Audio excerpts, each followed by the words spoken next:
형님 수준엔 남대문이 딱이지 백화점엔 무슨 일이세요? 명품 가방을 든 동서가 백화점 로비 한복판에서 저를 위아래로 훑으며 코웃음을 쳤습니다.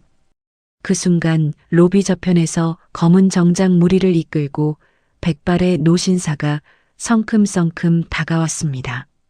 그리고 저와 남편 앞에서 정확히 90도로 허리를 굽혔습니다.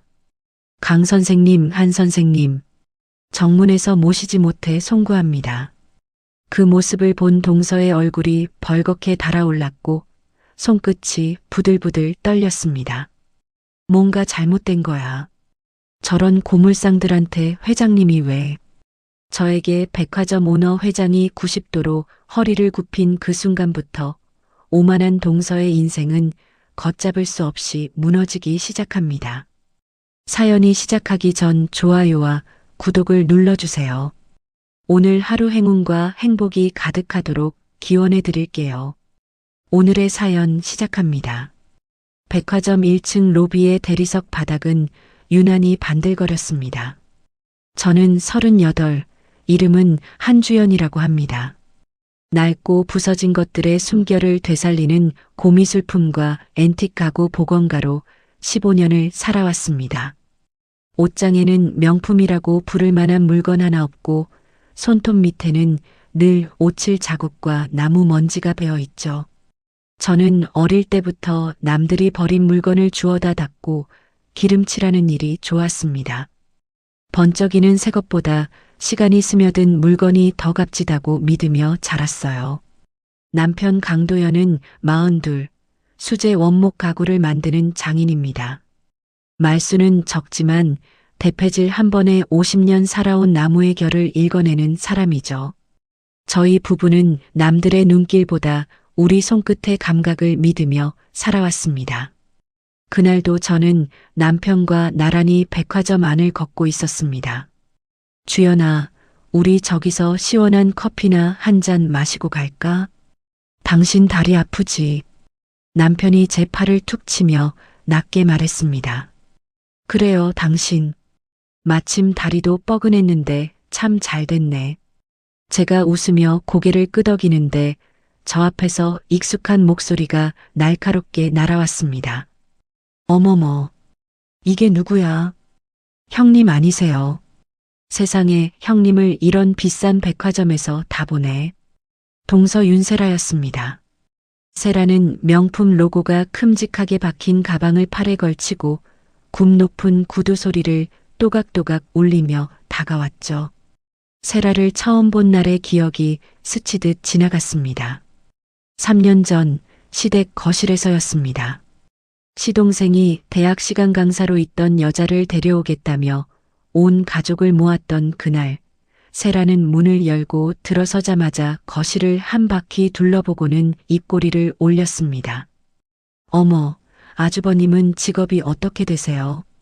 옷차림 보니까 멀쩡하게 회사 다니시는 분 같지는 않고. 아, 예. 저는 그냥 나무 만지는 일합니다. 남편이 짧게 대답하자 세라의 눈이 가늘어졌습니다. 네, 나무요. 그럼 뭐 공사장에서 뚝딱거리는 목수 뭐 그런 거 하시는 거예요? 허허 뭐 비슷합니다.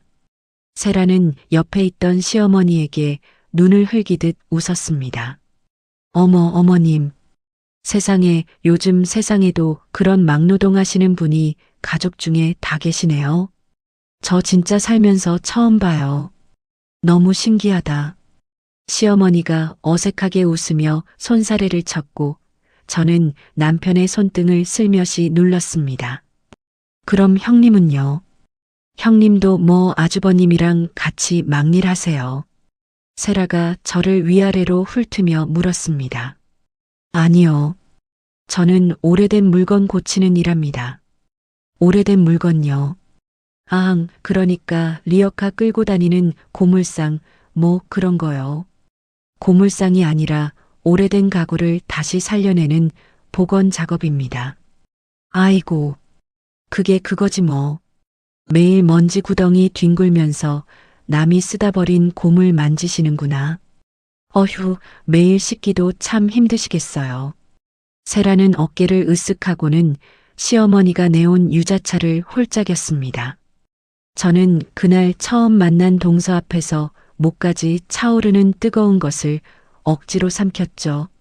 남편의 팔이 딱딱하게 굳는 것이 옆에서 느껴졌고 저는 남편의 소매자락을 꽉 잡았습니다.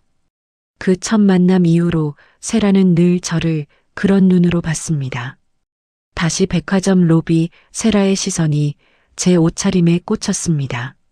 세라는 제 무릎까지 오는 무명 원피스와 낡은 가죽 가방을 훑어보더니 손으로 입을 가리고 웃음을 흘렸습니다.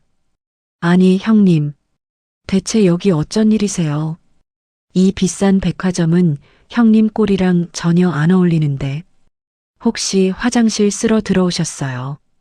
그냥 볼 일이 좀 있어서 왔어.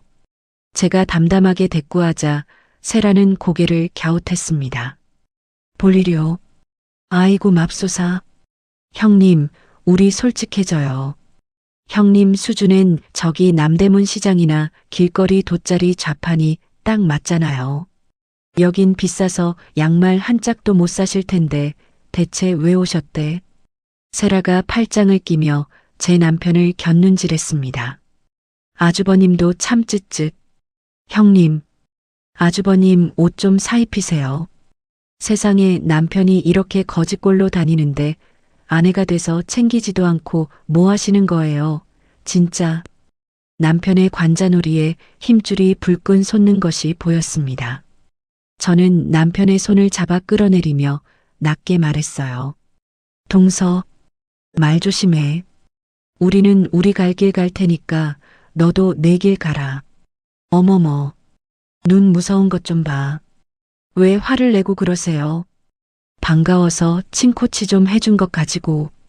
저 지금 BVIP 라운지 가서 공짜 커피 마실 건데 형님도 쫄래쫄래 따라와서 구경 한번 해보실래요? 아, 깜빡했다. 거긴 돈 수천만 원 쓰는 VIP 초대장 있는 사람만 들어가는 곳이지. 형님은 입구에서 당장 쫓겨나겠네. 호호. 세라의 목소리가 로비에 울리자 지나가던 손님들이 흘긋흘긋 저희를 쳐다봤습니다. 저는 얼굴이 화끈거렸지만 입을 꾹 다물었죠. 형님도 참 자존심만 살아서. 아주버님, 저 시커먼 총구석 나무꾼 손 좀 봐요. 저런 손으로 뚝딱뚝딱 만든 싸구려 가구가 돈 받고 팔리기는 해요. 요즘 세상에 다 비싼 이태리제 명품 가구만 찾지. 누가 저런 먼지 폴폴 나는 막노동 가구를 쓴다고. 세라가 남편의 손을 가리키며 킥킥 웃던 그때였습니다. 로비 저편에서 검은 정장을 입은 사람들 여럿이 빠른 걸음으로 다가오는 것이 보였습니다. 맨 앞에 백발의 노신사가 있었고 노신사는 저와 남편을 보자마자 걸음을 서둘렀습니다. 아이고, 강 선생님, 한 선생님, 여기서 뵙네요. 노신사가 저희 앞에 멈춰서더니 허리를 깊이 숙였습니다. 정확히 90도, 아주 정중한 인사였습니다. 제가 직접 찾아뵙지도 못하고 이렇게 시끄러운 로비에서 뵙게 되어 정말 송구합니다. 두 분께서 오늘 백화점에 오신다는 걸 제가 5분만 미리 알았더라면 저기 정문 입구에서부터 아주 깍듯하게 모셨을 텐데요. 용서하십시오.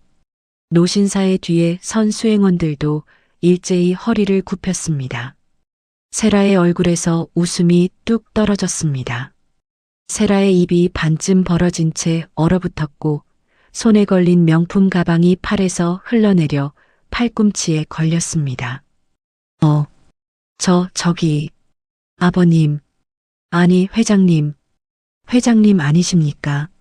안녕하세요. 저 모르시겠어요. 대학에서 개건교수로 일하고 있는 윤세라예요. 세라가 다급하게 노신사에게 말을 걸었지만 노신사는 세라를 아예 쳐다보지도 않았습니다. 노신사의 시선은 오직 저와 남편에게만 향해 있었죠. 강 선생님, 지난번 제가 간곡히 부탁드린 그 귀한 복원 작업건은 선생님 시간 나실 때 언제든지 편하게, 아주 편하게 말씀만 주십시오. 제가 다 맞추겠습니다. 예, 회장님. 잘 알겠습니다. 정리되는 대로 곧 연락 올리겠습니다. 남편이 정중하게 대답하자 노신사는 다시 한번 목례를 하고는 수행원들과 함께 걸어갔습니다. 저기요. 회장님, 회장님. 저 대학 교수 윤세라라니까요. 저기요. 세라가 노신사의 뒤통수에 대고 다급하게 불렀지만 노신사의 발걸음은 멈추지 않았습니다. 세라가 저를 획 돌아봤습니다. 세라의 얼굴이 벌겋게 달아올랐고 입술이 파르르 떨렸어요. 형님. 방금 저 사람이 누구예요? 방금 그 백화점 회장님이 도대체 왜 형님한테 넌 알 거 없어. 몰라도 돼. 제가 짧게 대꾸하자 세라의 눈동자가 흔들렸습니다. 아니야. 저 사람 얼굴 나 뉴스에서 똑똑히 봤단 말이야. 이 엄청난 백화점 진짜 주인이잖아요. 오너 회장님이란 말이야. 근데 그 대단한 회장님이 대체 왜 촌뜨기 형님한테 90도로 인사를 하냐고. 왜 막노동하는 아주버님한테 허리를 굽히냐고. 세라가 발을 동동 구르며 소리를 높였습니다. 명품 가방이 팔꿈치에서 흔들리다 손목까지 흘러내렸어요. 이건 뭔가 잘못된 거야. 저런 고물상들한테 회장님이 왜. 이럴 리가 없어. 세라가 두 손으로 자기 머리카락을 움켜쥐었습니다. 곱게 넘긴 머리가 헝클어졌고 세라의 손끝이 부들부들 떨렸어요. 형님, 지금 무슨 짓 한 거예요? 저 회장님한테 뭐 어떻게 접근한 거예요? 말해봐요. 동서, 목소리 낮춰. 사람들 다 쳐다봐. 사람들이 뭐가 중요해요? 지금 이게 말이 되냐고요.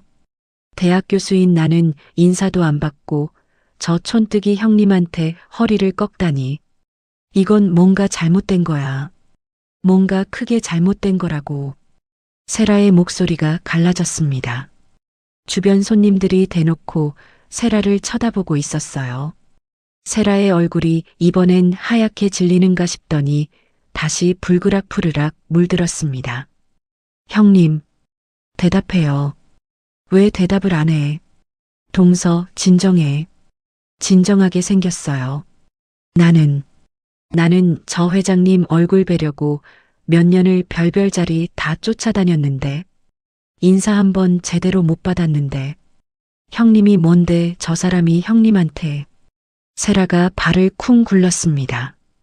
굽 높은 구두가 대리석 바닥에서 삐끗했지만 세라는 무너지진 않았어요. 세라는 이를 악물고 저를 노려봤습니다. 이거 뭔가 착오예요. 착오라고요. 저 회장님이 사람 잘못 본 거야. 안 그러고서야. 동서, 여기서 이러지 말고 가. 안 가요. 형님, 저 지금 안 갈 거예요. 세라가 발끈해서 팔짱을 다시 꼈지만 팔이 자꾸 흔들려서 팔짱이 제대로 껴지지 않았어요. 명품 가방이 결국 손목에서 미끄러져 대리석 바닥으로 툭 떨어졌습니다. 세라는 가방을 주울 생각도 못하고 저와 남편만 번갈아 노려봤어요. 두고 봐요, 형님. 나 이대로 안 넘어가요. 저 회장님 오늘 실수한 거 반드시 밝힐 거예요. 형님이 무슨 사기를 친 건지, 뭘 어떻게 접근한 건지 내가 다 알아낼 거야. 세라가 씩씩거리며 바닥에 떨어진 가방을 낚아채듯 주었습니다. 가방을 들어 올린 세라의 손이 여전히 부들부들 떨리고 있었어요. 형님, 지금 그 표정 뭐예요? 그 표정? 두고 봐요, 진짜. 세라가 뒤도 돌아보지 않고 또각또각 걸음을 재촉해 로비 저편으로 사라졌습니다. 한쪽 굽소리가 다른 쪽보다 유난히 세게 울렸어요. 세라가 사라진 자리에는 세라가 흘리고 간 립스틱 하나가 굴러다니고 있었습니다. 저는 남편과 눈을 마주쳤어요. 남편의 입술이 살짝 벌어졌다가 꾹 다물어졌죠. 주연아, 괜찮아. 응, 괜찮아. 저 처제가 저러다 진짜 무슨 일 저지르는 거 아니야.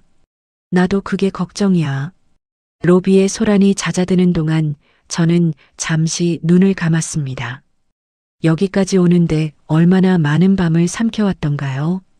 시간을 조금만 되돌려보면 저희 부부의 지난 4년이 한꺼번에 밀려옵니다. 결혼하고 맞이한 첫 추석이었습니다. 시댁 마당에는 늦여름 볕이 아직 남아 있었고 저는 새벽부터 시어머니를 도와 전을 부치고 있었죠. 앞치마에 밀가루가 잔뜩 묻은 채로 부엌 문턱을 나서는데 대문 쪽에서 세라의 목소리가 요란하게 들려왔습니다. 어머님, 저 왔어요. 이거 백화점에서 특별히 부탁해서 받아온 거예요. 세라는 커다란 쇼핑백을 양손에 들고 마당으로 들어섰습니다. 시어머니가 앞치마에 손을 닦으며 뛰어나갔죠. 아이고, 뭘 이렇게 매번 사오냐. 어머님 쓰시라고 크림 세트 좀 챙겼어요. 이거 예약 걸어야 사는 거예요. 아무나 못 사요. 세라는 목소리를 한껏 높이며 마당에 서 있는 저를 흘긋 봤습니다. 저는 마루 위에 놓인 제 선물을 슬며시 밀어놓았습니다. 여름내 담근 매실청과 유자청 병 3개, 광목 보자기로 곱게 싼 것이었죠. 형님, 그건 뭐예요? 세라가 마루 위 보자기를 눈짓하며 물었습니다. 내가 담근 청이야. 어머님 목 편찮으실 때 물에 타드시라고. 아, 그런 거요. 요즘 그런 거 누가 담가 먹어요, 형님. 다 마트에서 파는데. 세라가 어깨를 으쓱하며 시어머니를 돌아봤습니다. 어머님, 그거 드시지 마세요. 위생 걱정돼요.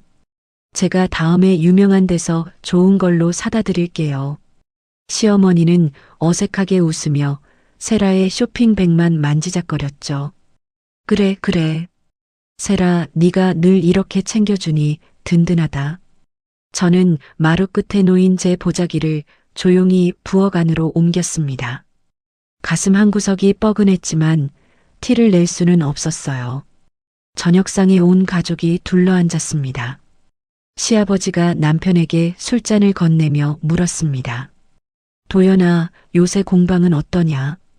그럭저럭 굴러갑니다, 아버님. 남편이 두 손으로 잔을 받자 세라가 젓가락을 내려놓으며 끼어들었습니다.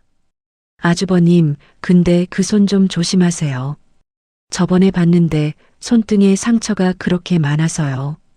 그렇게 손 많이 쓰시면 나중에 관절 다 상해요. 괜찮습니다. 괜찮긴요. 우리 남편 학교 후배 중에 정형외과 의사가 있는데 그런 육체 노동 오래 하면 50 넘어서 손가락 다 굳는데요. 그때 되면 대패질도 못 하실 텐데 어쩌시려고. 세라는 걱정하는 척 목소리를 낮췄지만 입가에는 옅은 웃음이 걸려 있었습니다. 남편은 잠자코 술만 넘겼고 저는 남편의 무릎 위에 놓인 손을 살짝 눌러주었죠. 형님도 참 걱정이에요. 세라의 화살이 이번엔 저에게로 왔습니다. 저번에 교수 사모님들 모임 갔더니 다들 골프며 미술 감상이며 우아하게 지내시더라고요. 형님은 그 톱밥 먼지 마시면서 어떻게 견디세요? 폐에도 안 좋을 텐데. 난 그 일이 좋아, 동서. 좋아하는 것도 좋은데 사람이 격이라는 게 있잖아요. 아주버님이 명색이 우리 남편 형인데 형님이 그렇게 험한 일 하시면 우리 남편 체면도 좀. 세라의 말끝이 흐려지자 시어머니가 헛기침을 했습니다. 세라, 말이 다 널 위해서 하는 소리다. 주연아. 새겨들어. 시어머니의 말에 저는 밥 공기를 내려놓았습니다. 밥이 목구멍에 걸린 것처럼 넘어가지 않았죠. 시동생이 술잔을 채우며 화제를 돌렸지만 저녁상 내내 저는 젓가락질이 어색했습니다. 밤늦게 집으로 돌아오는 차 안, 남편은 운전대만 꽉 쥔 채 아무 말이 없었습니다. 저는 창밖으로 지나가는 가로등 불빛을 바라보다가 남편의 팔을 툭 쳤죠. 도연아, 힘들지? 괜찮아. 괜찮긴. 얼굴에 다 써 있는데. 남편이 짧게 한숨을 내쉬었습니다. 주연아, 미안하다. 뭐가 미안해. 내가 이런 일에서 네가 자꾸 소리 듣잖아. 도연아? 저는 남편의 팔을 꽉 붙잡았습니다. 그런 소리 하지 마. 나는 내 손이 세상에서 제일 자랑스러워. 그 손으로 나무를 살리고 우리 살림도 꾸리고 남들이 뭐라 하든 내가 알아. 남편의 눈가가 붉어졌습니다. 남편은 신호에 걸린 차 안에서 잠시 눈을 감았다가 다시 떴어요. 세라, 처제 말은 그냥 흘리자. 우리 갈 길 가면 돼. 응, 우리 식대로 살자. 집에 도착해서도 남편은 잠자리에 들지 못했습니다. 거실 창문 너머 마당 한쪽에 있는 남편의 작은 작업실에 불이 켜졌죠. 새벽 2시가 넘도록 대패질하는 소리가 사각사각 들려왔습니다. 저는 잠옷 위에 카디건을 걸치고 작업실 문을 열었습니다. 남편이 흠칫 놀라며 고개를 들었어요. 안 자고 왜 나왔어? 당신 안 들어와서. 저는 남편 옆에 놓인 낮은 의자에 앉았습니다. 도연아, 우리 하나 약속하자. 뭘? 세라가 뭐라 하든 어머님이 뭐라 하든 우리 실력으로 답하자. 말싸움은 안 이겨. 실력으로. 남편이 대패를 내려놓고 저를 봤습니다. 그래. 우리가 만든 것들이 스스로 말하게 하자. 나무는 거짓말 안 하잖아. 남편이 천천히 고개를 끄덕였습니다. 주연아, 나는 네가 없었으면 벌써 무너졌을 거다. 쓸데없는 소리. 우리 같이 가는 거야. 그날 이후로 저는 작업실에 더 오래 머물렀습니다. 낮에는 손님이 맡긴 고가구 복원을 하고 밤에는 오래된 문양을 공부했죠. 남편도 새로운 목재를 구하러 강원도까지 다녀오는 일이 잦아졌습니다. 몸은 고단했지만 마음은 오히려 단단해졌어요. 하지만 세라의 무시는 명절 때마다 시부모님 생신 때마다 어김없이 반복되었습니다.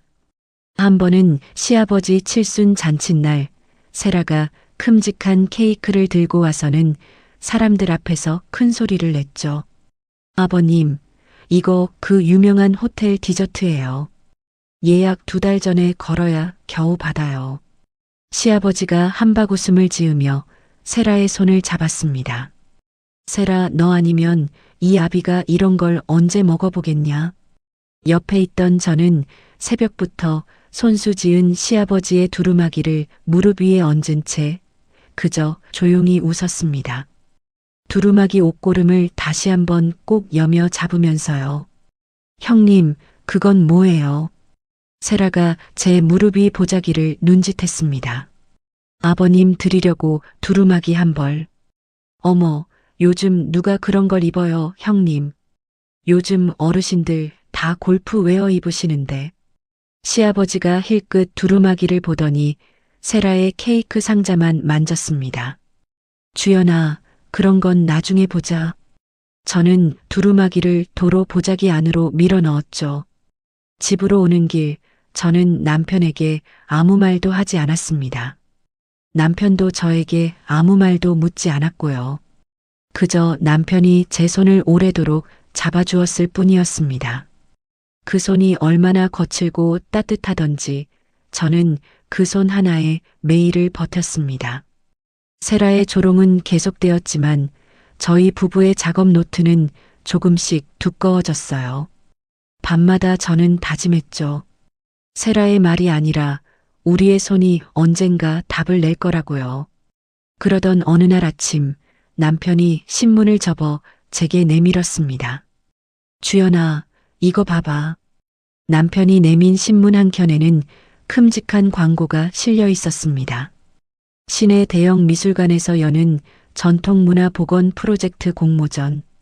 우승작은 미술관 상설 전시장에 1년간 걸리고 상금과 함께 유명 큐레이터의 후속 프로젝트까지 이어지는 큰 자리였습니다.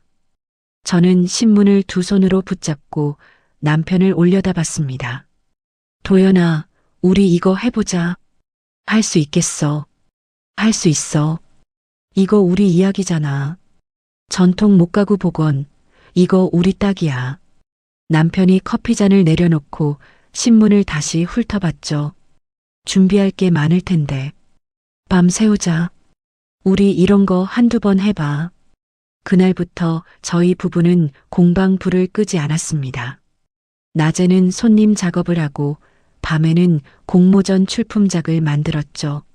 남편은 조선 후기 사방탁자의 구조를 응용한 새 가구를 설계했고 저는 낡은 나전 문양 하나하나를 재해석해 도면 위에 옮겼습니다. 2달을 그렇게 매달렸어요. 새벽에 톱질을 하다가 저는 남편의 어깨에 기대어 잠깐씩 눈을 붙였고 남편은 제가 오칠하는 동안 옆에서 분결을 지켜봐 주었습니다. 접수 마감일 사흘 전 저희는 완성된 도면과 축소 모형 그리고 실제 작품 한 점까지 사진으로 정리해 서류를 넘겼습니다. 접수 확인 메일이 도착한 그날 밤 남편은 오랜만에 소주 한 병을 꺼냈어요. 주연아, 우리 정말 여기까지 왔다. 응, 결과가 어떻든 우리 잘한 거야. 저희는 잔을 부딪히며 웃었습니다. 그로부터 열흘쯤 지났을까요?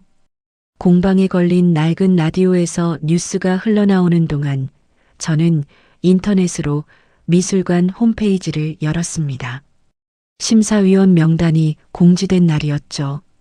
명단을 훑어 내려가던 제 손이 우뚝 멈췄습니다. 공간 디자인 부문 심사위원 윤세라. 저는 마우스를 쥔 손을 그대로 놓지 못했어요. 도연아? 왜? 이리 좀 와봐. 남편이 손을 털며 다가와 화면을 봤습니다. 남편의 눈썹이 확 일그러졌죠. 세라 처제가 왜 여기에? 몰라. 위촉된 모양이야. 주연아, 이거 괜찮겠어? 괜찮아. 심사위원이 한 명만 있는 것도 아니고 우리 작품이 좋으면 그만이야. 말은 그렇게 했지만 제 손끝은 차게 식어 있었습니다. 일주일 뒤 미술관에서 문자가 왔습니다. 1차 심사 탈락. 저는 문자를 3번이나 다시 읽었어요. 도연아, 우리 떨어졌대. 뭐? 남편이 대패를 놓치고 다가왔죠. 1차에서 떨어졌대. 이유가 수준 미달이라는데. 수준 미달이라고. 남편의 얼굴이 벌겋게 달아올랐습니다. 주연아, 우리 이거 몇 달을 매달렸는데 수준 미달이라니. 진정해, 도연아. 심사평이라도 봐야지. 저는 미술관 홈페이지에 다시 들어가 심사평 파일을 열었습니다. 우리 작품에 대한 평은 딱 2줄이었어요. 전통 재해석의 깊이가 부족하고 완성도가 아마추어 수준에 머무름. 저는 그 2줄을 오래 노려봤습니다. 2달의 밤샘이 2줄로 지워졌죠. 이튿날 미술관은 본선 진출작을 발표했습니다. 저는 떨리는 손으로 목록을 하나씩 열어봤어요. 그러다 3번째 작품 앞에서 숨이 멎었습니다. 도연아, 이리 와봐. 빨리. 남편이 뛰어왔고 저는 화면을 손가락으로 짚었습니다. 축소 모형 사진, 도면 스케치, 문양 배치. 저희가 접수한 그것과 거의 똑같았어요. 사방탁자 구조에 나전 문양을 새로 얹은 배치, 다리 부분의 곡선까지. 출품자 이름은 처음 보는 학생 셋의 명단이었죠. 지도교수 칸에는 윤세라, 3글자가 또렷하게 박혀 있었습니다. 이거 우리 거잖아. 남편의 목소리가 갈라졌습니다. 주연아, 이거 우리가 그린 도면이야. 여기 이 다리 곡선 봐. 내가 3번을 다시 그렸잖아. 알아. 나도 알아. 저는 의자에 털썩 앉았습니다. 숨이 얕게 새어나왔고 손이 자꾸 떨렸어요. 세라가 심사하면서 우리 자료를 봤을 거야. 그걸 자기 학생들 이름으로. 당장 미술관으로 가자. 남편이 외투를 걸치는데 저는 남편의 팔을 잡았습니다. 도연아, 우리가 무슨 증거가 있어. 도면이야 유사하다고 하면 그만이고 우리 서류는 이미 미술관 손에 있어. 남편은 문고리를 잡은 채로 굳었습니다. 그날 오후 저는 결국 미술관 사무국에 전화를 넣었어요. 저희 작품이 도용된 것 같습니다. 심사 자료를 다시 봐주십시오. 선생님, 심사는 공정하게 이루어졌습니다. 이의가 있으시면 정식 서류로 제출해 주시죠. 저희가 2달 걸려 만든 도면과 본선 진출작이 거의 동일합니다. 선생님, 이런 공모전에서 유사한 아이디어는 종종 있습니다. 심사위원단의 결정을 존중해 주십시오. 전화가 뚝 끊겼습니다. 저는 수화기를 손에 쥔 채 한참을 앉아 있었어요. 그날 저녁 시어머니에게 전화가 걸려왔습니다. 주연아, 너 세라한테 뭐라고 했다며? 어머님, 그게 아니라 세라가 얼마나 상심했는지 알아. 학생들 지도한 걸 표절이라고 뒤집어 씌우다니 그게 될 말이냐? 어머님, 저희 도면이 그대로 나왔어요. 저희 2달을 매달렸단 말이에요. 주연아, 세라 심기 건드리지 마라. 세라가 어떤 사람이야? 그 사람 한마디면 너희 공방 소문이 어떻게 날 줄 알고. 그냥 조용히 넘어가. 시어머니의 목소리는 단호했습니다. 저는 수화기를 든 채로 아무 말도 못했어요. 전화를 끊고 나서 남편이 부엌 문틀에 기대선 채 저를 봤습니다. 남편의 눈이 벌겋게 충혈되어 있었죠. 주연아. 응. 내가 다른 일 했으면 네가 이런 일 겪을 일 없었을 텐데. 도연아, 그런 소리 하지 마. 내가 학벌이라도 좋았으면, 내가 남들 보란 듯한 직업이었으면 세라가 감히 우리한테 이러겠어. 남편이 벽을 2번 툭툭 쳤습니다. 세게 치지도 못하고 그저 툭툭. 저는 남편에게 다가가 남편의 팔을 끌어안았어요. 도연아, 우리 잘못한 거 없어. 잘못은 저쪽이 한 거야. 그런데 왜 우리가 이렇게 무릎 꿇어야 하는데? 남편의 목소리가 젖어들었습니다. 저는 남편의 어깨에 이마를 댔어요. 우리 잠깐만 쉬자. 잠깐만. 그날 밤 저는 잠들지 못했습니다. 천장을 보고 누워서 계산기를 두드렸어요. 공방 월세, 자재값, 직원 월급, 우리 생활비. 2달을 넘길 수 있을까? 공모전에 매달리느라 미뤄둔 손님 주문도 밀려 있었죠. 이대로 문을 닫아야 하나 그런 생각까지 들었습니다. 그런데도 저는 이상하게 2 눈에서 눈물이 나오지 않았어요. 너무 오래 참아온 사람은 우는 법도 있는 모양이었습니다. 며칠 내내 비가 내렸습니다. 빗줄기가 공방 함석 지붕을 세게 두들겼고 저는 공방 안쪽 낡은 스탠드 하나만 켜놓은 채 앉아 있었죠. 남편은 목재 창고에 들어가 나오지 않았습니다. 저는 벽에 걸린 우리 부부의 사진을 오래 바라봤어요. 혼인 신고하러 가던 날 시청 앞에서 찍은 사진 한 장이었죠. 둘 다 얼굴에 흙먼지가 좀 묻어 있었고 그래도 웃음은 환했습니다. 저희가 여기까지 온 게 다 헛일이었나? 그 생각이 자꾸 밀려왔어요. 그때 공방 유리문에 무거운 노크 소리가 들렸습니다. 똑똑똑. 빗줄기 사이로 유리문 밖에 우산도 없이 서 있는 노신사의 실루엣이 어렴풋이 보였어요. 품에 무언가 큼직한 것을 안고 있었죠. 저는 자리에서 일어나 공방 문을 열었습니다. 빗물에 흠뻑 젖은 노신사가 헐떡이며 서 있었어요. 머리카락이 이마에 달라붙어 있었고 품에 안은 물건은 두꺼운 광목천으로 쌓여 있었습니다. 어서 들어오세요, 어르신. 이 비를 다 맞으셨네요. 실례합니다. 여기가 한주연 선생님 공방이 맞습니까? 예, 맞습니다. 어떻게 알고 오셨어요? 소문을 듣고 왔습니다. 이 물건을 살릴 수 있는 분은 여기밖에 없다고. 노신사가 광목천을 조심스럽게 풀었습니다. 낡은 나무 괴짝 하나가 모습을 드러냈죠. 한쪽 모서리는 부서져 나갔고 뚜껑은 반쯤 갈라져 있었으며 표면의 오칠은 대부분 벗겨진 상태였습니다. 그런데 저는 그 괴짝을 보자마자 숨이 짧아졌어요. 어르신, 이거 알아보시는군요. 노신사가 힘없이 웃었습니다. 저는 괴짝 옆면에 남아있는 문양의 잔해를 손끝으로 조심스럽게 훑었어요. 봉황과 구름을 얽어놓은 문양이 오칠 아래 희미하게 살아있었죠. 이거 왕실에서 쓰던 물건이에요. 조선 후기 것으로 보이는데요.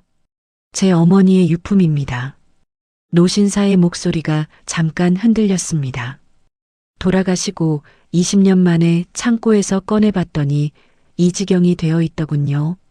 유명하다는 보건가 6을 만났는데 다들 손을 못 대겠다고 했습니다. 손을 못 댄다고요. 부서진 부분이 너무 많고 원본 재료를 구하기 힘들고 무리해서 손대면 오히려 유물의 가치를 훼손한다고요. 그래서 마지막이라 생각하고 여기로 왔습니다.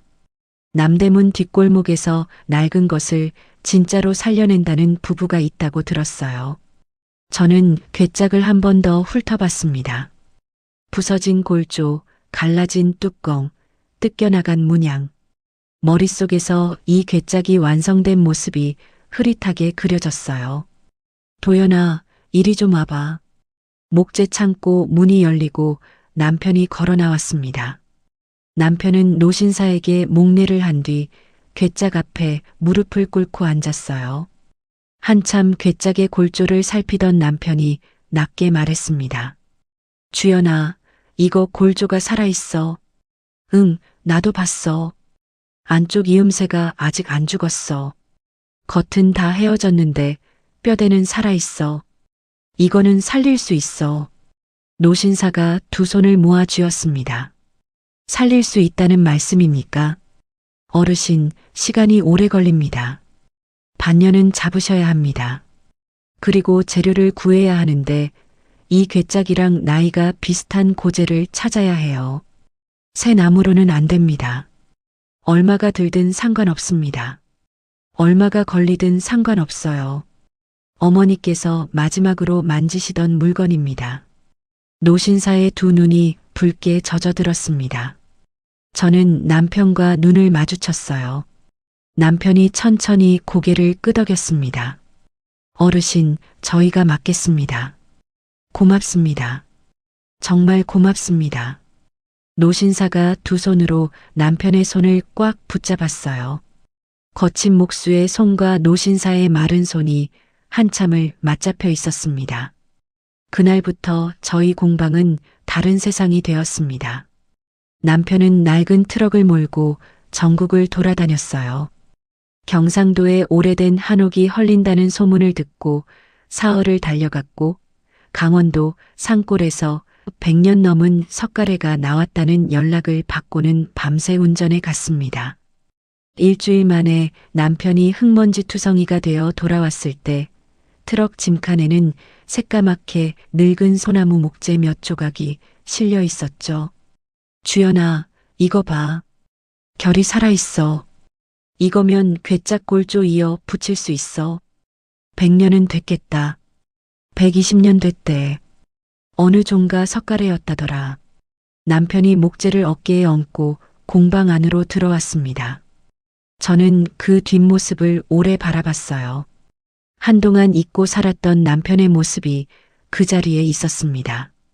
남편은 등이 넓었고 어깨는 단단했으며 걸음걸이에 힘이 실려 있었죠. 저는 저대로 괴짝 표면을 붙잡고 씨름했습니다. 오칠을 벗겨내는 데만 꼬박 3주가 걸렸어요. 한 겹씩 한 겹씩 원래 문양이 다치지 않게 얇은 대나무 주걱으로 긁어냈죠. 돋보기를 2개 겹쳐 끼고 앉아 있으면 어느새 새벽이 왔습니다. 주연아, 좀 자. 새벽 3시 남편이 대패질을 멈추고 저를 불렀습니다. 이것만 마저 하고 봉황 날개 부분이 이제 살아나. 눈 아프잖아. 괜찮아. 이거 놓치면 문양이 어긋나. 남편이 다가와 제 어깨를 주물러 주었습니다. 주연아, 우리 이거 마치면 뭐 하고 싶어? 글쎄, 뭐 하고 싶은 것도 없어. 그냥 잠 좀 자고 싶다. 바보야. 당신은? 나는 너랑 온천 한번 가고 싶다. 저는 돋보기를 벗고 남편을 올려다봤습니다. 온천? 응. 뜨끈한 물에 발 담그고 아무 생각도 안 하고. 그래, 마치면 가자. 저희는 잠깐 웃었고 다시 각자의 자리로 돌아갔습니다. 한 달, 두 달, 석 달이 지나갔어요. 남편은 부서진 모서리를 새 고제로 이어붙였습니다. 이음새가 원래 하나였던 것처럼 맞물릴 때까지 10번, 20번을 다시 깎았죠. 저는 원래 문양의 잔해를 근거로 잃어버린 부분을 되살렸습니다. 봉황의 불이, 구름의 소용돌이, 괴짝 안쪽 바닥에 숨어있던 작은 매화 문양까지 오칠은 18번을 다시 올렸어요. 한 번 칠하고 사흘을 말리고 사포로 곱게 문지르고 또 칠하고 손끝이 오똑으로 부풀어 오르는 날도 있었습니다. 6달째 되던 어느 밤 저는 마지막 오칠을 마쳤어요. 괴짝을 조명 아래로 옮겼습니다. 오칠이 은은한 빛을 머금었고 봉황의 날개가 조명을 받아 살아 움직이는 듯 했어요. 남편이 옆에서 괴짝을 쓰다듬었습니다. 주연아. 응. 이거 정말 우리가 한 거 맞아. 응. 우리가 했어. 저는 남편의 손 위에 제 손을 얹었습니다. 두 사람의 손 모두 여기저기 상처투성이었지만 그 위에 얹혀 있는 괴짝은 150년 전의 빛을 그대로 되찾고 있었죠. 노신사에게 연락을 넣은 것은 이튿날 아침이었습니다. 노신사는 그날 오후 검은 세단을 타고 공방 앞에 도착했어요. 여전히 수수한 옷차림이었지만 저는 그날 처음으로 노신사의 뒤로 정장 차림의 수행원 둘이 서 있는 것을 봤습니다. 노신사는 괴짝 앞에 서더니 한참을 말이 없었어요. 한 손을 뻗어 괴짝 뚜껑을 만졌고 봉황 문양을 손끝으로 따라갔습니다. 그러다 두 손으로 얼굴을 감쌌죠. 어머니가 돌아오셨네요. 노신사의 어깨가 흔들렸습니다. 어릴 때 어머니께서 이 괴짝을 열고 저에게 곶감을 꺼내주셨어요. 그 안쪽 매화 문양을 어머니가 저한테 손가락으로 짚어주셨는데 저는 그걸 여태 잊고 살았습니다. 이 부부가 그 매화까지 살려냈어요. 노신사가 몸을 돌려 저희 부부를 바라봤습니다.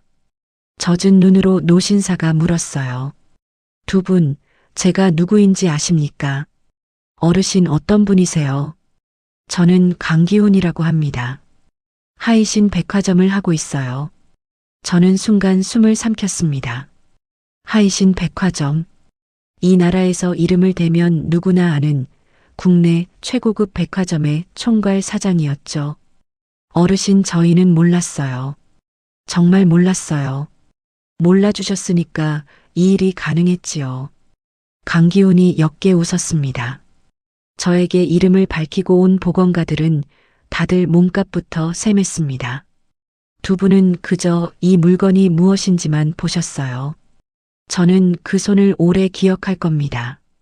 강기훈이 괴짝을 광목으로 다시 정성껏 싸며 말했습니다. 두 분께 한 가지 부탁이 있습니다. 곧 저희 백화점에서 창립기념 특별전이 있어요. 메인 전시장 하나를 두 분께 내어드리고 싶습니다. 남편이 저를 돌아봤고 저는 남편의 손을 꽉 잡았습니다. 이 손이 여기까지 우리를 데려왔더군요. 전시 준비는 그 다음 날부터 시작되었습니다. 강기훈은 백화점 최고급 갤러리층 한 공간을 통째로 저희 부부에게 내주었어요. 전시 주제는 남편이 지은 이름 그대로 시간을 잇는 손길이었습니다. 주연아, 이거 실감이 안 난다. 남편이 갤러리 한복판에 서서 천장을 올려다봤습니다. 높은 천장에 매달린 조명이 남편의 얼굴에 그림자를 드리웠죠. 나도 그래. 우리 공방보다 이 방 하나가 더 크다. 우리 이 큰 데를 채울 수 있을까? 채울 수 있어. 우리 물건 다 안 가져왔잖아. 창고에 아직 한참 남았어.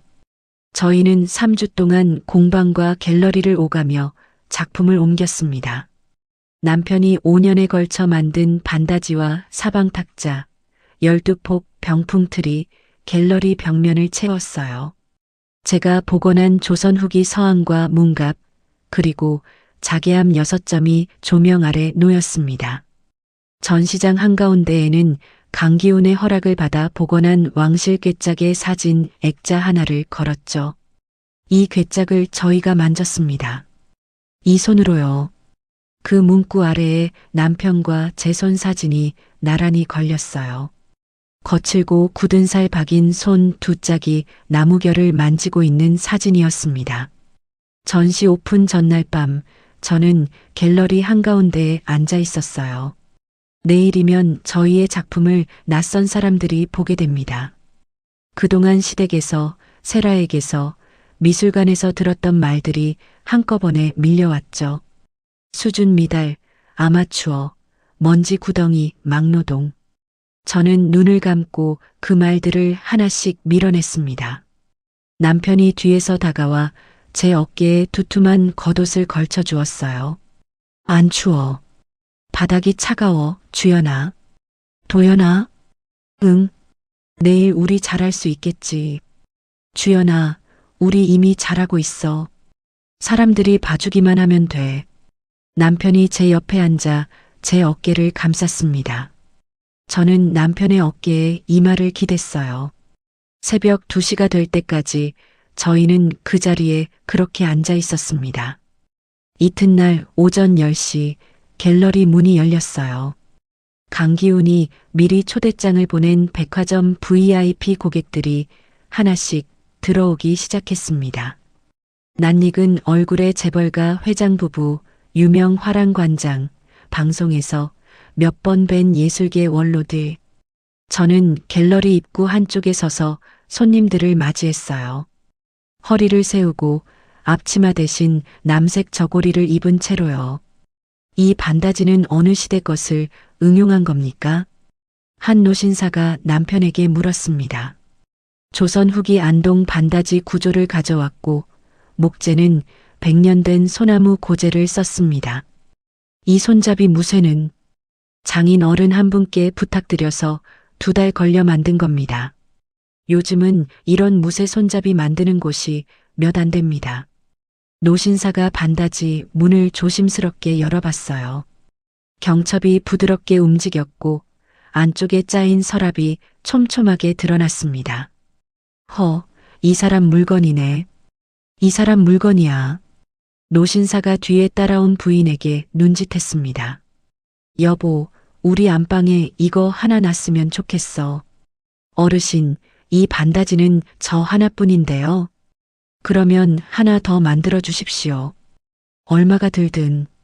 남편이 두 손을 모으고 고개를 숙였습니다. 어르신, 감사합니다. 시간이 좀 걸릴 텐데 그래도 괜찮으시겠습니까? 1년이든 2년이든 기다리겠소. 이런 물건은 원래 기다려서 받는 거요. 저는 그 대화를 옆에서 지켜보다가 조용히 갤러리 안쪽으로 물러났어요. 가슴이 뜨거워졌지만 손님들 앞에서 티를 낼 수는 없었죠. 제 쪽에도 사람들이 몰려들었습니다. 이 자개암 복원하신 거 맞으시죠? 원본이 어떻게 되어 있었어요? 바닥이 세 조각으로 갈라져 있었고 자개는 절반쯤 떨어져 나가 있었습니다. 이 복잡한 문양을 다 살리셨다고요. 떨어져 나간 자개는 국내에서 구하기 어려워서 남해 쪽 자개 장인 한 분께 부탁드려서 새로 갈아붙였습니다. 원본에 최대한 가깝게요. 한 화랑 관장이 자개암 앞에서 오래도록 서 있었어요. 관장은 명함을 꺼내 제게 건넸습니다. 한 선생님, 저희 화랑에서 개인전 한번 하시면 안 되겠습니까? 개인전이요. 자개 쪽으로만이라도 좋습니다. 이런 복원 작품을 저희가 큐레이션에서 소개하고 싶습니다. 저는 명함을 두 손으로 받아들었어요. 명함 위의 이름이 살짝 흐릿하게 보였습니다. 눈물이 고여서였죠. 정오가 지나자 갤러리 방명록이 다 채워졌습니다. 강기훈이 저희 부부에게 다가와 어깨를 한번 툭 쳐주었어요. 두 분, 오늘 다들 놀라고 갔습니다. 어르신, 이 자리 만들어주셔서 정말 감사합니다. 제가 만든 게 아니에요. 두 분이 만든 겁니다. 저는 그저 문 하나 열어드렸을 뿐이지요. 강기훈이 나가고 나서 저희 부부는 갤러리 안쪽 작은 방으로 들어갔어요. 남편이 종이컵에 따뜻한 커피를 따라 제게 건넸습니다. 저는 두 손으로 컵을 감쌌어요. 도연아, 오늘 반다지 예약 몇 건 들어왔지? 3건. 사방 탁자도 2건, 병풍틀 1건. 내 쪽은 자개암 예약 5건, 문갑 하나. 개인전 제안도 왔어. 주연아. 응. 우리 오늘부터 1년은 잠 못 자겠다. 괜찮아. 이런 잠 못 자는 건 얼마든지 좋아. 저희는 마주보고 웃었어요. 오래 참았던 웃음이 한꺼번에 터져 나왔습니다. 도연아, 나 오늘 눈물 날 뻔했어. 나는 몇 번 났어. 안 보이게 뒤로 돌아섰지만. 바보 맞지. 저는 남편의 어깨에 얼굴을 파묻었습니다. 오래된 서러움이 남편의 옷깃에 젖어들었어요. 세라의 조롱, 시부모님의 방관, 미술관의 묵살. 그 모든 것을 이 갤러리 하나가 씻어내리고 있었죠. 전시 소식은 그 주말이 지나기 전에 업계에 퍼졌습니다. 인터넷 기사 하나가 걸리자 방송사 문화부에서 취재 요청이 왔고 한 잡지사는 아예 표직 촬영을 하고 싶다고 연락을 넣었어요. 공방 전화기는 하루 종일 울렸습니다. 가장 놀란 건 시부모님의 반응이었죠. 시어머니는 며칠 만에 조심스러운 목소리로 전화를 걸어왔습니다. 주연아, 잘 지내지? 예, 어머님. 저기 신문에 도연이 기사가 났더라. 아버님이 그거 오려서 액자에 넣으셨다. 아, 예. 주연아, 이번 주말에 시간 있으면 집에 와서 밥이나 먹고 가려무나. 시어머니의 목소리에는 예전과 다른 결이 섞여 있었어요. 말끝이 작고 낮아졌고 어미가 부드러워졌습니다. 저는 전화기를 든 채로 잠깐 눈을 감았어요. 미움이 있었지만 미움보다 조금 다른 것이 밀려왔죠. 어머님, 저희가 요즘 좀 바빠서요. 다음 달에 시간 봐서 뵈러 가겠습니다. 그래. 무리하지 말고. 전화를 끊고 나서 남편이 물었어요. 어머니야. 응? 뭐래? 밥 먹으러 오래. 신기하네. 신기하지. 저희는 잠깐 서로를 바라보다가 웃었습니다. 씁쓸한 웃음이었지만 부끄러운 웃음은 아니었어요. 며칠 뒤 저는 공방 창가에 앉아 갓 도착한 목재 견본을 살피고 있었습니다. 남편이 뒤에서 두 팔로 제 어깨를 감싸왔죠. 주연아, 우리 이제 진짜 시작이다. 응, 이제 시작이야. 온천 언제 갈래? 이번 작업 마치고. 반드시 가자. 저희는 웃으며 창밖을 봤습니다. 공방 마당의 감나무에 감이 붉게 여물고 있었어요. 그때 공방 문이 벌컥 열렸습니다. 문 앞에는 세라가 서 있었어요. 세라의 얼굴은 화장이 반쯤 지워져 있었습니다. 명품 가방 대신 손에는 서류 봉투 하나를 꽉 쥐고 있었어요. 형님, 잠깐 얘기 좀 해요. 동서 무슨 일로? 무슨 일이긴요? 형님이 저 죽이려고 작정하셨잖아요. 세라가 성큼성큼 공방 안으로 들어왔습니다. 남편이 세라 앞을 막아섰어요. 처제, 진정하고 얘기해. 진정요. 지금 학교에서 저한테 감사 들어왔어요. 표절 의혹으로. 아주버님, 이거 형님이 미술관에 소문 낸 거잖아요. 동서, 나는 그런 소문 낸 적 없어. 우리 부부는 그 일 이후로 그 근처에도 안 갔어. 거짓말하지 마세요. 형님이 그 백화점 회장이랑 붙어 있잖아요. 그 사람이 미술관에도 손 뻗친 거 아니에요. 세라의 목소리가 갈라졌습니다. 저는 세라의 눈을 봤어요. 세라의 눈동자가 흔들리고 있었고 눈 밑에는 짙은 다크서클이 내려앉아 있었죠. 동서, 감사 들어왔으면 감사받으면 돼. 네가 결백하면 결백해요. 저는 결백해요. 그러면 걱정할 게 없잖아. 저의 담담한 말투가 세라를 더 자극한 모양이었습니다. 세라가 손에 쥔 봉투를 저에게 던졌어요. 봉투 속 서류가 공방 바닥에 흩어졌습니다. 두고 보세요, 형님. 나 이대로 안 무너져요. 세라가 문을 쾅 닫고 나갔습니다. 남편이 바닥에 흩어진 서류를 주워봤어요. 미술관 감사 통보서, 학교징계위원회 소집 통지서. 저는 남편의 손에서 서류를 받아 봉투에 다시 넣었습니다. 주연아, 이거 좀 이상하지 않아? 뭐가? 우리 아무 짓도 안 했잖아. 그런데 세라 처제가 왜 우리한테 이 서류를 던져? 나도 모르겠어. 하지만 뭔가 곧 터질 것 같아. 남편이 창밖을 봤어요. 먹구름이 하늘 한쪽으로 몰려오고 있었습니다. 사흘 뒤 오후 백화점 갤러리에서 급한 전화가 걸려왔어요. 수화기 너머 담당자의 목소리가 다급했습니다. 선생님, 지금 갤러리로 좀 빨리 와주셔야 할 것 같아요. 어떤 여자분이 오셔서 난동을 부리세요. 난동이라니요. 두 선생님 작품이 다 가짜라고 소리 지르고 계세요. 고객분들이 놀라서. 저는 수화기를 놓고 곧바로 남편의 손을 잡았습니다. 도연아, 갤러리. 동서. 말이 필요 없었어요. 저희는 공방 문을 잠글 새도 없이 차에 올랐습니다.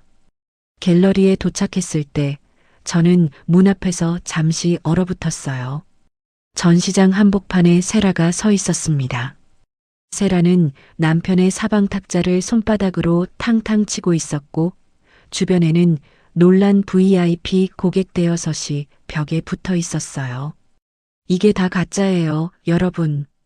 이 사람들이 값싼 자재를 명품이라고 속여서 파는 거예요. 세라의 목소리가 갤러리 천장을 울렸습니다. 이 여자 대학도 못 나온 여자예요. 이 남자 목수라고요, 목수. 이런 사람들이 만든 게 어떻게 진품이겠어요. 저는 성큼성큼 세라 앞으로 걸어갔어요. 동서, 여기서 이러지 마. 형님, 왜요? 사실을 말해서 화나세요. 동서, 여기 손님들 계시잖아.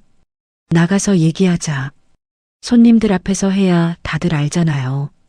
이 여자 원래 남대문 뒷골목에서 고물 만지던 사람이에요. 이런 사람 작품에 몇 천만 원, 몇 억을 쓰신다고요. 옆에서 지켜보던 한 부인이 손에 들고 있던 예약서를 슬며시 접었습니다.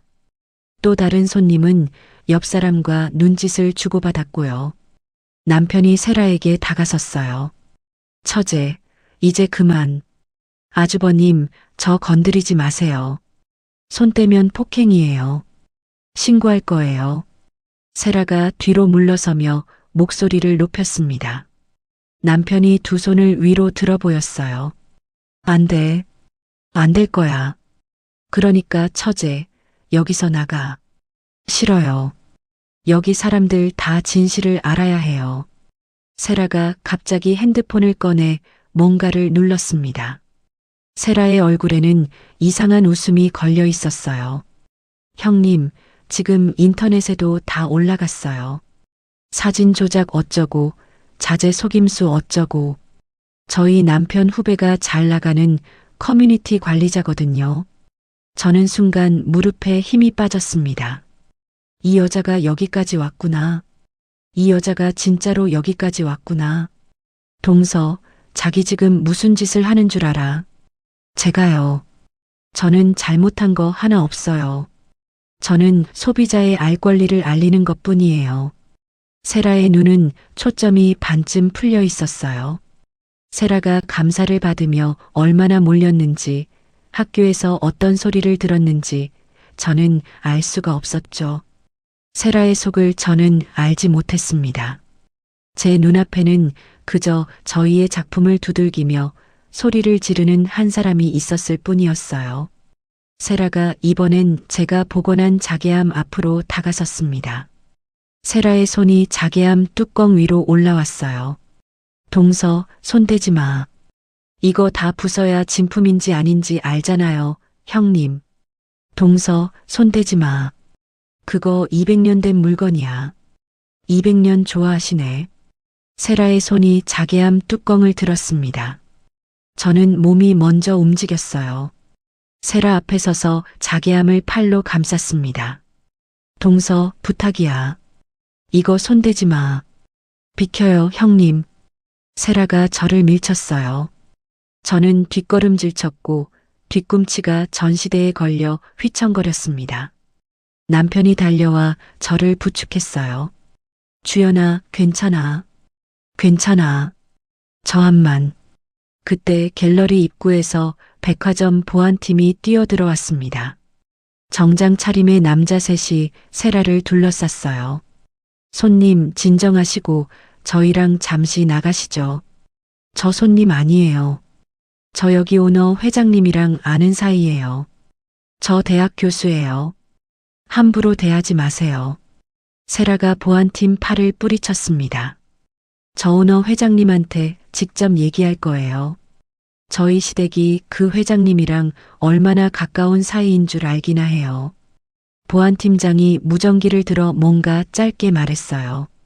세라는 그 사이에도 계속 갤러리 안을 돌아다녔습니다.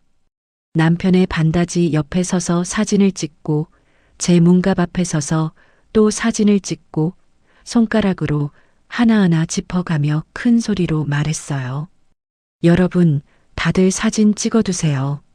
이거 나중에 다 위작으로 밝혀질 거예요. VIP 라운지에서 내려온 한 부인이 손을 들어 보안팀을 불렀습니다. 저기요, 이 사람 좀 밖으로 데리고 나가주세요. 우리도 조용히 관람 좀 합시다. 예, 사모님. 곧 처리해 드리겠습니다. 보안팀 3명이 세라의 양팔을 잡았어요. 세라가 발버둥을 쳤습니다. 나요, 이거 나. 저 폭행당했어요. 이거 다 CCTV 있어요. 세라의 구두 굽 하나가 대리석 바닥에서 툭 부러졌어요. 세라가 휘청거리며 갤러리 한복판에 무릎을 꿇었습니다. 무릎을 꿇은 채로 세라의 눈이 초점을 잃고 이리저리 흔들렸어요. 저는 남편의 팔에 기댄 채 그 광경을 봤습니다. 미운 마음보다 이상하게 조금 서늘한 기분이 밀려왔어요. 한 사람이 저렇게 무너져 내리는 것을 보는 일은 아무리 믿던 사람이어도 마음이 편치 않았습니다. 그때 갤러리 안쪽 문이 열렸어요. 정장 차림의 수행원 넷이 앞장서 걸어 나왔고 그 뒤로 백발의 노신사가 걸어 나왔습니다. 강기훈이었어요. 강기훈의 얼굴은 평소와 달리 굳어 있었습니다. 세라가 강기훈을 보자마자 무릎을 꿇은 채 몸을 반쯤 일으켰어요. 회장님, 저 좀 도와주세요. 이 사람들이 저를 이렇게... 강기훈은 세라를 쳐다보지 않았어요. 강기훈은 저와 남편에게 곧장 다가왔습니다. 강기훈이 저희 부부 앞에서 걸음을 멈췄습니다. 그러고는 허리를 깊이 숙였어요. 정확히 90도 처음 저희를 봤을 때 그대로였습니다. 강 선생님, 한 선생님, 저희 갤러리에서 이런 소란이 벌어지도록 지켜본 것 제 잘못입니다.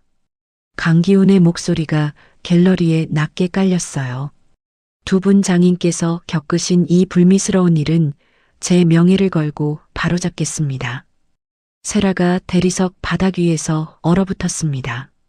세라의 얼굴이 하얗게 질리더니 입술이 파르르 떨렸어요. 회장님, 저 윤세라예요. 저 대학 교수예요. 회장님, 잠시만요. 강기훈은 뒤도 돌아보지 않았습니다. 강기훈이 옆에 선 수행원에게 짧게 눈짓하자 수행원이 서류철 하나를 강기훈의 손에 건넸어요. 보안팀장. 예, 회장님. 이 자료 지금 즉시 경찰에 넘기게. 사이버 수사대에도 협조 요청 넣고. 알겠습니다. 세라가 무릎을 꿇은 채 몸을 앞으로 기울였어요. 회장님, 무슨 자료요? 저에 대한 자료라면 그거 다 오해예요, 회장님. 제 얘기 좀 들어보세요. 강기훈이 그제야 천천히 세라 쪽으로 고개를 돌렸습니다. 윤세라 씨. 예, 회장님. 우리 갤러리 CCTV에 오늘 아침 9시부터 지금까지 다 담겨 있어요. 강 선생님 반다지 두들긴 것, 한 선생님 자개함에 손댄 것, 저희 고객들 앞에서 두 분 장인을 모욕한 것. 그건 제가 알린 거예요, 회장님. 소비자의. 그리고 강기훈이 세라의 말을 잘랐어요. 지난주부터 인터넷 커뮤니티 여러 곳에 두 분 장인에 대한 허위 사실이 올라왔더군요. 저희 법무팀이 계시자 IP를 추적했습니다. 아파트 단지 하나에서 다 나왔어요. 윤세라 씨 자택 IP예요. 세라의 어깨가 축 처졌습니다. 그건 제 남편 후배가 도와준 거예요. 저는 그냥. 그리고 미술관 감사요. 예. 저희 재단이 그 미술관 이사회에 이름을 올리고 있습니다. 이번 감사 결과 이미 저에게 올라왔어요. 윤세라 씨가 심사위원으로 있으면서 두 분 부부의 접수 자료를 열람하고 그 아이디어를 학생 3명의 이름으로 다시 출품한 정황. 학생들 진술서에 다 있더군요. 세라의 입이 벌어졌어요. 학생들이 뭐라고 했다고요? 윤세라 씨가 시켜서 도면을 옮겨 그렸다고요. 3명 다 같은 진술을 했어요. 세라의 눈이 뒤로 돌아가기 시작했습니다. 세라가 무릎을 꿇은 자세에서 옆으로 스르르 넘어갔어요. 세라의 입가에 하얀 거품이 얇게 맺혔고 눈은 반쯤 감긴 채 흰자만 보였습니다. 동서. 저도 모르게 세라에게 다가갔어요. 미운 마음보다 앞선 것은 그저 사람이 쓰러진 것에 대한 놀람이었죠. 남편이 제 팔을 잡았습니다. 주연아, 보안팀이 처리할 거야. 보안팀이 세라를 옆으로 조심스럽게 눕혔고 곧 갤러리 안쪽으로 응급대원 2명이 뛰어들어왔어요. 혈압을 재고 이마에 손을 대보고 잠시 후 세라가 눈을 반쯤 뜨더니 다시 감았습니다. 응급대원이 강기훈에게 조용히 보고했어요. 쇼크 반응 같습니다. 병원으로 옮기겠습니다. 경찰이 와서 조사할 겁니다. 병원으로 옮겨도 좋으니 담당자 통해서 조율해 주십시오. 응급대원이 세라를 들것에 실었습니다. 세라가 실려나가는 동안 뒤늦게 소식을 듣고 시부모님이 갤러리 앞으로 뛰어들어왔어요. 시어머니가 세라의 들것을 붙잡고 주저앉았습니다. 동서, 얘가 왜 이래? 어머님, 진정하세요. 얘가 뭘 어쨌다고. 대체 뭘 어쨌길래. 시아버지가 저를 봤어요. 주연아, 이게 다 뭔 일이냐? 저는 시아버지 앞에서 잠깐 말을 잃었습니다. 지난 4년의 무게가 그 짧은 침묵에 다 들어 있었죠. 시아버지 뒤에 서 있던 강기훈이 조용히 목례하며 대신 입을 열었습니다. 어르신, 며느님이 오래 지은 죄들이 오늘 한꺼번에 드러났습니다. 학교, 미술관, 그리고 저희 백화점 갤러리까지요. 두 분 큰아들 부부께서 견디신 시간이 짧지 않으실 겁니다. 시아버지가 강기훈을 올려다봤어요. 강기훈이 누구인지 알아본 순간 시아버지의 얼굴이 벌겋게 물들었습니다. 시아버지가 강기훈에게 허리를 반쯤 굽혔어요. 회장님, 저는 이 사람이 강도연이의 아비 되는 사람입니다. 저희 며느리가 뭘 어쨌길래. 어르신 자세한 얘기는 나중에 큰아드님께 직접 들으시지요. 오늘은 두 분 며느님 곁에 계셔 주시는 게 좋겠습니다. 시아버지가 말없이 몸을 돌렸어요. 시어머니는 그때까지도 세라의 들건 옆에 붙어 앉아 헛구역질을 하고 있었습니다. 시부모님이 갤러리를 빠져나가는 그 뒷모습을 저는 오래 바라봤어요. 미운 것도 아니고 시원한 것도 아니고 그저 마음 한 자락이 조용히 내려앉는 기분이었습니다. 세라와 시부모님이 나간 뒤 강기훈이 저희 부부에게 다가왔어요. 강 선생님, 한 선생님, 오늘 놀라셨을 텐데 안쪽 응접실로 잠시 오시지요. 저희는 강기훈을 따라 갤러리 안쪽 응접실로 들어갔습니다. 강기훈이 직접 따뜻한 차를 2잔 우려 내밀었어요. 두 분, 오늘 정말 죄송했습니다. 어르신, 죄송하다니요. 저희가 죄송하죠. 제가 그동안 지켜봤어요. 강기훈이 찻잔을 두 손으로 감싸며 낮게 말했습니다. 저는 이 백화점 오래 하면서 별별 사람을 다 만났어요. 두 분 같은 손을 저는 오래 만나지 못했습니다. 그런 손을 짓밟는 사람이 저희 갤러리 안에서 소리 지르는 걸 저는 참을 수가 없었어요. 어르신, 오늘 예약 취소한 손님들에게는 제가 직접 전화 넣겠습니다. 조작된 인터넷 글은 저희 법무팀이 다 정리할 겁니다. 두 분은 그저 하시던 일 계속하시면 돼요. 저는 찻잔을 손에 쥔 채 잠깐 눈을 감았어요. 눈꺼풀 안쪽이 뜨거워졌습니다. 남편이 옆에서 제 손을 꼭 잡아주었어요. 어르신, 감사합니다. 이 은혜 저희가 어떻게 갚아야 할지. 강 선생님, 갚을 것 없어요. 두 분은 이미 저희 어머니 괴짝으로 다 갚으셨습니다. 강기훈이 옅게 웃었습니다. 응접실을 나오는데 갤러리 문 앞에 취재기자 몇이 몰려 있었어요. 세라의 소동이 이미 인터넷 뉴스에 오르기 시작했다고 했습니다. 강기훈이 앞장서 기자들 앞에 섰어요. 오늘 저희 갤러리에서 있었던 일은 저희 백화점이 공식적으로 정리해서 발표할 겁니다. 두 분 장인께서는 오늘 큰 피해를 입으셨어요. 저희가 끝까지 책임지고 명예를 지켜드리겠습니다. 기자들이 저희 부부 쪽으로 카메라를 돌렸지만 강기훈이 손을 들어 막았습니다. 오늘은 두 분께 질문하지 마시죠. 저희 공보실 통해서 인터뷰 자리 따로 마련하겠습니다. 기자들이 물러섰어요. 저희는 강기훈의 안내를 받아 백화점 뒷문으로 조용히 빠져나왔습니다. 주차장에 세워둔 저희 낡은 트럭 앞에 도착했을 때 남편이 운전석 문을 열다 말고 저를 봤어요. 주연아. 응? 우리 이제 진짜 끝난 걸까? 세라 얘기. 응? 끝났어. 저 사람 자기가 자기 손으로 다 무너뜨렸어. 남편이 잠깐 하늘을 봤어요.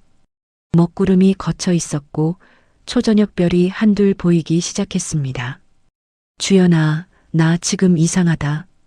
뭐가? 통쾌한 것도 아니고 후련한 것도 아니고 그냥 오래 짊어졌던 게 툭 떨어진 기분이야. 나도 그래. 저희는 잠시 트럭 앞에 그렇게 서 있었어요. 말없이 서로의 손을 꽉 잡고요. 그 손 하나에 사년이 다 들어 있었습니다. 그날 밤 시아버지에게서 짧은 문자 한 통이 왔어요. 주연아, 미안하다. 세라는 병원에서 하루 만에 퇴원했어요. 퇴원한 그 다음 날 경찰서에 불려갔고 조사는 2달 가까이 이어졌습니다. 학교 징계위원회는 3번 열렸고 3번째 회의가 끝난 날 세라는 교수직에서 파면되었어요. 표절과 학생 노동력 착취 그리고 명예훼손과 허위사실 유포까지 세라의 이름이 인터넷 뉴스에 오르내렸고 저희 부부는 그 기사를 굳이 찾아보지 않았습니다. 세라의 남편 그러니까 저희 시동생은 결국 세라와 별거에 들어갔다고 시어머니의 전화로 전해 들었어요. 세라가 물어야 할 손해배상금은 저희가 계산할 수 있는 범위가 아니었습니다. 시부모님은 처음 얼마간 세라의 편을 들려고 애쓰다가 세라가 형사조사를 받는 게 확정되자 세라의 발길을 시댁에서 완전히 끊어냈어요. 시아버지가 손수 대문 자물쇠를 바꿨다는 말을 시동생에게 전해 들었을 때 저는 마음이 그리 편치만은 않았습니다. 시어머니가 저에게 전화를 걸어온 것은 첫눈이 내리던 날이었어요. 주연아. 예, 어머님. 내가 너한테 못할 짓 많이 했다. 어머님. 세라, 그 애가 뭐라 하면 나는 그게 다 옳은 줄만 알았다. 도연이 그 애가 밤에 대패질하며 얼마나 속을 끓였을지 나는 몰랐어. 정말 몰랐다. 시어머니의 목소리가 젖어들었습니다. 저는 수화기를 든 채로 잠시 눈을 감았어요. 어머님, 저희 다음 주말에 뵈러 갈게요. 주연아, 무리하지 마. 무리 아니에요. 김치 좀 담가서 갈게요. 그래, 그래. 조심히 오너라. 전화를 끊고 남편이 물었어요. 어머니야. 응? 뭐래? 김치 담그러 오래. 그런 말씀하시디. 응? 그러시더라. 남편이 잠깐 눈시울을 붉히더니 얼른 창문 밖을 봤습니다. 첫눈이 감나무 가지 위에 조금씩 쌓이고 있었어요. 봄이 오기 전에 저희는 백화점 안에 정식 매장을 열었습니다.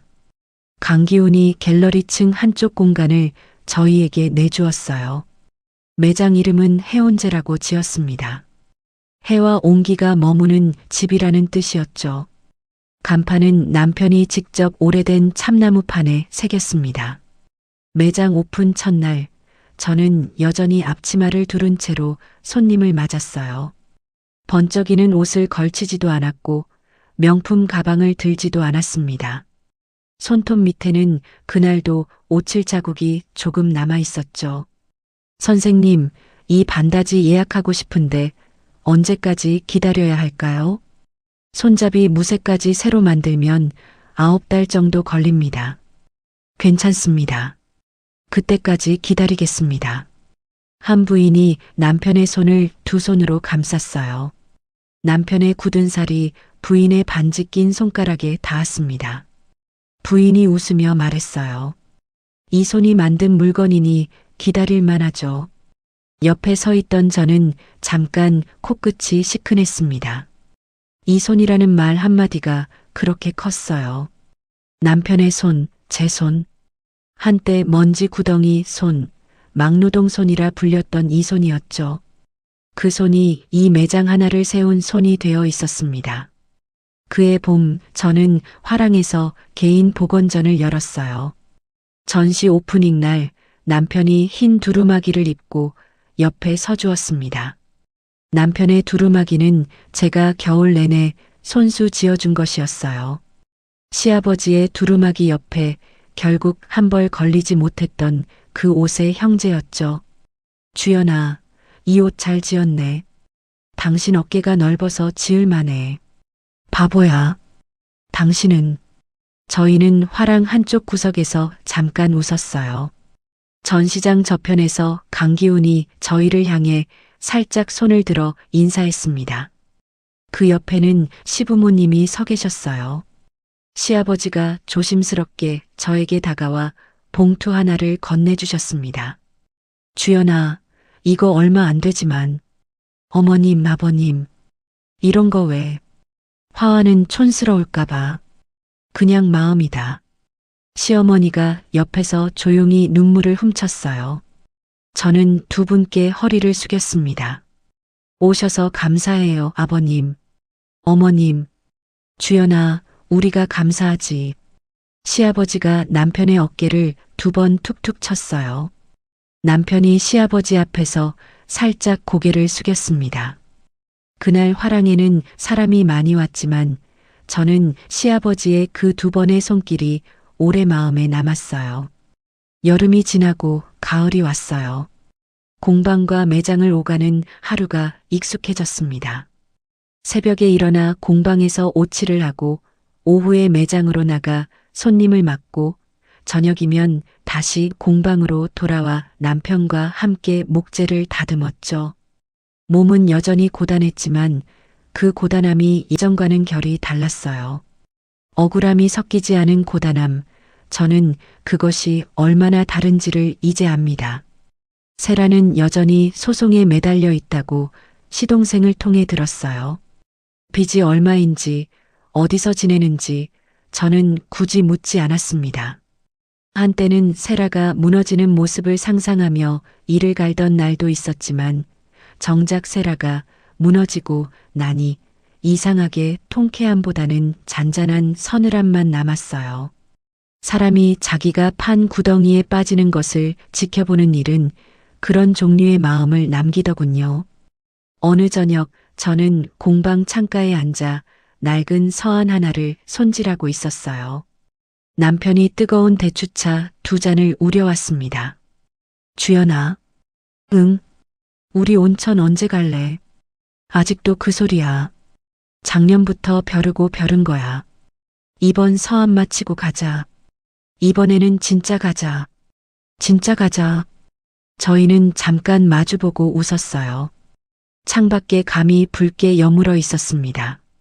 작년 이맘때 저는 이 감나무 아래에서 세라를 처음 마주쳤죠.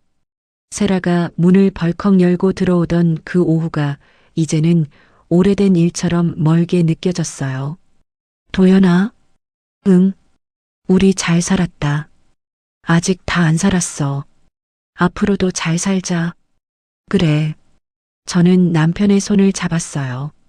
남편의 손등에는 새로 생긴 상처 하나가 아직 아물지 않은 채였습니다. 그 상처를 손끝으로 살살 쓰다듬어 주었어요. 세상에는 여전히 거칠애로 사람을 재는 사람들이 많습니다. 옷과 가방과 학벌과 직업으로 사람의 급을 나누는 사람들이 있어요. 한때는 그런 소리에 마음이 무너지기도 했죠. 그런데 이제는 압니다. 진짜 명품은 옷장에 걸린 로고가 아니라 손끝에 밴 나이테와 어깨에 새겨진 굳은 살이라는 것을요. 땀 흘려 지은 하루가 쌓이고 쌓여서 사람이 된다는 것을요. 세라의 말대로 저는 여전히 남대문 뒷골목이 잘 어울리는 사람일지도 몰라요. 명품 매장보다 오래된 목재상 골목이 훨씬 편한 사람이니까요. 하지만 그 골목을 걸어온 발자국이 저를 여기까지 데리고 왔습니다. 이 앞치마와 이 손, 그리고 옆에서 함께 걸어준 남편의 어깨 하나. 그것이 저의 전부이고 그것이 저의 자랑입니다. 오늘도 저는 새벽에 공방으로 나갑니다. 남편이 커피 2잔을 우려놓고 저를 기다리고 있어요. 나무 냄새 가득한 공방 안에서 저희는 오늘도 오래된 것들을 살려냅니다. 살려낸 것들이 다시 누군가의 하루를 지켜주기를 바라면서요. 거칠애와 타이틀로 사람의 급을 나누던 세라는 결국 스스로 판 구덩이 속으로 걸어 들어갔고 묵묵히 땀 흘리며 걸어온 주연 부부는 가장 높은 자리에서 자신들의 진가를 증명해냈습니다. 세상에는 여전히 옷과 가방으로 학벌과 직업으로 사람을 재는 눈들이 있습니다. 하지만 진짜 명품은 매장 진열대 위가 아니라 정직하게 살아온 사람의 손끝과 어깨 위에 새겨져 있다는 것을 우리는 잊지 말아야 합니다. 오늘도 어디선가 앞치마를 두르고 땀 흘리며 자기 자리를 지키고 계신 분들이 있을 겁니다.